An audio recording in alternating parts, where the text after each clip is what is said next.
Order! Order! You are an incorrigible delinquent at times. Behave yourself, man!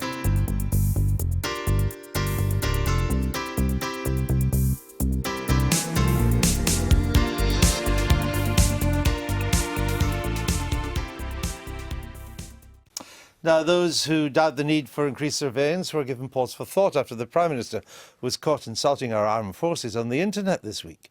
Fortunately for the Prime Minister, the Poppy Police were monitoring all of Dave's online activity. And when they spotted that his official Fleecebook photograph lacked a certain something, they took swift and immediate action, and a poppy was duly photoshopped by Downing Street onto the Prime Minister's unpatriotic lapel. Poppy crisis averted, but Twitter ridicule ensued. That's why we've decided to ask why appearance matters so much and put the politics of style over substance in this week's Spotlight.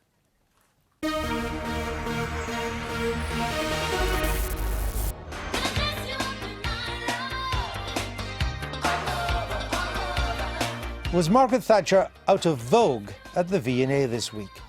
The museum reportedly passed up the chance to exhibit her wardrobe. I like this one very much. That's a silk. That's in the navy section. That's in the black section. And But with her personal effects due to be auctioned off by her family, does the campaign to save Mrs. T's clothes and accessories for the nation suggest politicians can have unlikely legacies as fashion icons?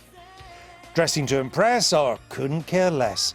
When it comes to being on trend, Jeremy Corbyn's radical chic has certainly caused a fashion buzz. Is that the jumper that your mum made? Yes, it is. She didn't make the shirt as well, I suppose. No, she didn't make the shirt. That came from the co-op. So does Jezza need to pull his socks up, or does his appearance really matter, as long as he wears his heart on his sleeve?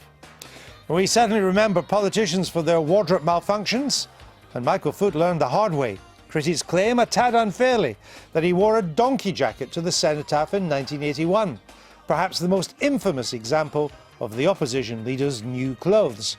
Until that baseball cap, of course. There's still a little bit sticking up there. You can see it in the reflection. So do clothes maketh the politician, or have we got too hot under the collar about the importance of style over substance in politics? And we're joined by Maureen Lipman. Welcome back to the programme. Thank you. Should the V&A or another museum, should they take up an offer to display Britain's first female Prime Minister's clothes? I think they've been a bit short-sighted on this one. I'm not, and never was, a huge fan of the lady, but I think on this occasion they've really blown it. I think they've shown themselves to be rather snobbish. I think she wasn't cool. And yet, she was a style icon. It happened to be the style of Middle England, but there's nothing on, if you're going to talk about technical ability, which the V&A did, and talk about aesthetic, it has to be aesthetically pleasing. Well, there's nothing wrong with a Winsmore suit or a Jaeger suit. They'll last forever. And quite a lot of what they call high fashion, which I've looked at quite carefully, doesn't even have a lining. It wouldn't pass my Jewish grandmother, I can tell you that. So you think there was an aesthetic and a historic reason for a museum to take it? Absolutely. When she first came along, Maggie Thatcher, she had little sort of blousy dresses and sort of frizzy hair, and she knew that in a man's world she really had to get her act together, and she found a carapace actually, which was just as much of a shield as Queen Elizabeth's ruff. She did actually wear a ruff one night at the Guildhall, you know. So, I remember that. She did look a little bit like Queen Elizabeth I.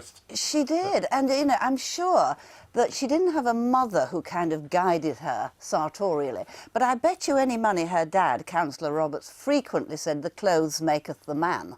And there is a special interest being our first and so far only female Prime Minister, because the clothes of male politicians are quite dull, really. They're quite unpredictable. Fabulous, fabulous exhibition with John Major's suits all lined up, wouldn't it? Yeah. I mean, we know that it's ridiculous to judge people by their clothes, but actually she got that decision out the way. And what's really interesting is that they're dismissive about her as a fashion icon, but yet if you go into any high street, if you go into Cos or Reese or any of these high street shops, what will you see? You'll see ungiving fabrics, pussycat bows, supposed to be ironic, but it is still the same thing. And the other thing is, and handbags. Ruddy handbags everywhere, £8,000. She started the handbag. Before that, it was just a place to put your Valium. The point that neither of you has made yet, although I think you're hinting at it, is she used clothes as an instrument of power. Yeah. She expressed power through her clothing. Yeah. And that is why the V&A judgment, I think, is very doubtful, because it isn't about fashion, it isn't about the quality of the clothes. It is a historic moment in which a woman becomes Prime Minister and uses the clothing to advance her political power. Yeah. And her clothing changed as she herself felt more powerful. As Maureen says, it was quite a... You see the pictures of her in the 70s as leader of the opposition. It was quite kind Sort of of dowdy girly. Yeah. stuff. Sure. Yeah. And then you see the padded shoulders, and I think it was Jaeger and Aquascutum Yeah, and so and on. yeah. I should on the BBC say other jackets are available on that. And she began to... The clothes almost began to reflect her own sense of power and importance. And Dynasty was on, and people wore big as shoulders. clothes do. Yeah. I And came in as a supporter of the V&A, but I would never contradict Maureen. She comes from Hull anyway, so You knew you've that. convinced me. You've convinced me. I see.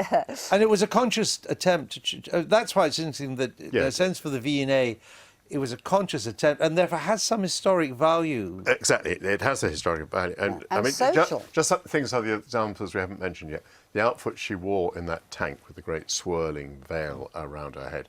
The outfit that she wore in Moscow in 1987 when she was mobbed by what was then people in the Soviet Union a month and a half before the general election in this country. And she was wearing that great big coat with the great big furry lapels and the fur hat. All absolutely planned, iconic images that reflected back to Britain and said, my goodness, this is the woman we're going to vote for. So they didn't like her at the V&A. I'm sure they want McQueen and they want Bowie, because then they get a cool audience in. They're not going to be queuing round the block to see Maggie's clothes, frankly. Oh, I don't know about that. I think it is a bit of Oxford University Mark II. You remember Oxford Oh, University? we wouldn't give I her was a just job. thinking about that. Yeah. Yeah, I was just This thinking is about that. a Greek tragedy. When you were Thatcher. playing Mrs. T, the clothes must have been an important part of getting yes. the character right. So style and substance actually are not two separate things, I would suggest. They can... It as They an reflect actor, each other. As one of the reasons I've disliked her, and I dislike her less now than I did, was because she was such a bad actress, such a hammy actress, Yes. and you could see the cogs going round, just the sort of acting I don't like, really. But actually now, I had my own suit, I had my own wig, and I was on the hustings with Neil Kinnock, and my earring just fell off. Yeah, on air, very nice. Yeah, I know, style icon. I don't I think think so. on that shock news, the Can I wear the other one? off. I think we better say good night. Maureen, thanks for being with us. Thank you very much. That's your lot for tonight, folks. You've got a spare earring, just send them in. I've been getting away with it.